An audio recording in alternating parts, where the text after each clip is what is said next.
इस वीडियो में देखेंगे दोस्तों पीएफ अकाउंट का बैलेंस चेक करने का कंप्लीट प्रोसेस। एक पीएफ अकाउंट का बैलेंस चेक करके लाइव दिखाने वाला हूं।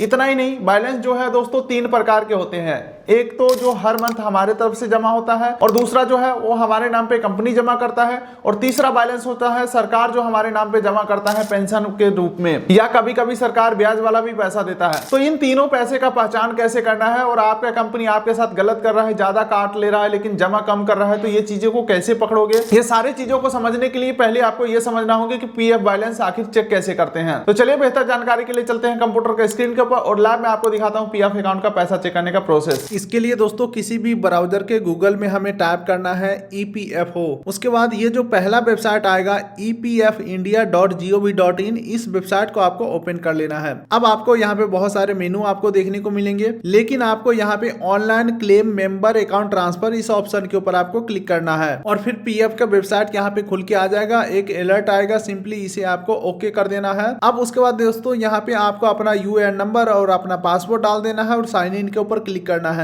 अगर आपको पासवर्ड नहीं पता है तो फॉरगेट कर सकते हैं। अगर आपको यूएएन नहीं पता है तो नो योर यूएएन के ऊपर क्लिक करना है, और अपना मोबाइल नंबर, अपना PAN detail, Aadhaar detail, date of birth, ये सब डालेंगे तो आपका यूएएन नंबर फॉरगेट होकर के आपको पता चल जाएगा। तो हमने बता दिया यूएएन नंबर, पासवर्ड कहां से मिलेगा। तो अब मैं मान के चलता हूं दोनों चीजें हैं आपके पास, तो दोनों यहाँ पे एंटर करके साइन इन के ऊपर क्लिक करना है। अब दोस्तों आपके पीएफ अकाउंट के अंदर जो मोबाइल नंबर लिंक है, इस नंबर के ऊपर एक ओटीपी भेजा गया होगा। ओटीपी एंटर करके सबमिट ओटीपी के ऊपर क्लिक करेंगे, और फिर हम अपने पीएफ अकाउंट के अंदर लॉगिन हो चुके हैं। ये रहा हमारा यूएएन नंबर, हमारा नाम, ठीक है, डेट ऑफ बर्थ, जेंडर वगैरह सारा कुछ आ चुका है। और आपके जानकारी के लिए बताना चाहूंगा दोस्तों, पहले क्या होता था, पीएफ अकाउंट का बैलेंस चेक करने के लिए पीएफ के पासबुक वेबसाइट को ओपन करना पड़ता था, लेकिन दोस्तों अब इसी वेबसाइट के अंदर उसे इंटीग्रेट कर दिया गया है, यानी कि अब इसी वेबसाइट के माध्यम से पीएफ का बैलेंस भी चेक कर पाओगे। तो बैलेंस चेक करने के लिए दोस्तों व्यू ऑप्शन के ऊपर क्लिक करना है, और यहाँ पे चौथा ऑप्शन देखने को मिलेगा पासबुक लाइट का, और लास्ट ऑप्शन देखने को मिलेगा पासबुक का। तो यहाँ पे अगर पासबुक के ऊपर क्लिक करते हो तो ये आपको नए वेबसाइट के ऊपर, यानी कि पासबुक वाले वेबसाइट के ऊपर रिडायरेक्ट किया जाएगा। यहाँ पे दोबारा से लॉगिन करना होगा, लेकिन इसके ऊपर हमें जाना नहीं है, इसको हमें क्लोज कर देना है। और यहीं पे हमें, यानी कि व्यू ऑप्शन के ऊपर पासबुक लाइट का ऑप्शन दिखेगा, न्यू करके ऑप्शन दिखेगा, इसके ऊपर आपको क्लिक कर देना है। तो यहीं से जो आपका पीएफ अकाउंट का बैलेंस है वो आपको दिखा दिए जाएंगे। और अगर आपका एक से अधिक पीएफ अकाउंट होगा, यानी कि एक से अधिक कंपनियों में काम किया, अलग अलग पीएफ का पैसा कटा है, तो यहाँ से आप पीएफ अकाउंट का चेंज भी कर सकते हैं। मेरा एक ही अकाउंट है, तो यहाँ पे व्यू पासबुक के ऊपर मैं क्लिक करता हूँ, तो इस प्रकार से देख सकते हैं दोस्तों हमारे पीएफ अकाउंट का जो भी बैलेंस है वो हमें देखने को मिल रहा है। और दोस्तों यहीं से आप डाउनलोड पीडीएफ के ऊपर क्लिक करोगे तो आपके डिवाइस के अंदर पीडीएफ डाउनलोड होकर के मिल जाएंगे, प्रॉपर स्टेटमेंट आपको मिल जाएंगे। लेकिन दोस्तों यहाँ पे बैलेंस को समझने में अगर आपको कंफ्यूजन हो रहा है तो मैं आपको थोड़ा सा मदद करता हूँ। यहाँ पे आप देखोगे 3 प्रकार के बैलेंस का ऑप्शन देखने को मिल रहा है। सबसे पहला एम्प्लॉय शेयर, दूसरा है एम्प्लॉयर शेयर, और तीसरा आपको देखने को मिलेगा पेंशन कंट्रीब्यूशन का। तो सिंपल भाषा में आपको बताता हूँ, एम्प्लॉय शेयर यानी कि आपके तरफ से जो पैसा जमा हुआ है वो ये रहा अमाउंट, ठीक है, और आपके कंपनी जो आपके नाम पे पैसा जमा किया है वो अमाउंट ये रहा दोस्तों, यानी कि एम्प्लॉयर शेयर। और सरकार द्वारा पेंशन वाला जो पैसा मिलता है वो रहा दोस्तों पेंशन कंट्रीब्यूशन में, और कभी कभी ब्याज वाला जो पैसा मिलता है वो भी यहीं पे क्रेडिट किया जाता है। अब दोस्तों सबसे बड़ा सवाल ये है कि पीएफ का एडवांस पैसा निकालने के लिए कौन सा पैसा देखा जाता है। तो जो हर मंथ सिर्फ आपके तरफ से जमा होता है, इसमें से जो टोटल अमाउंट होंगे उसका 90% अमाउंट आप मैक्सिमम निकाल सकते हो एडवांस के तौर पे। तो उम्मीद करता हूं ये चीजें आपको समझ में आया होगा। तो फिलहाल आप इस वीडियो कर दिए लाइक, चैनल कर दिए सब्सक्राइब, ताकि मिलेंगे ऐसे ही किसी अगले वीडियो में। तब तक के लिए नमस्कार।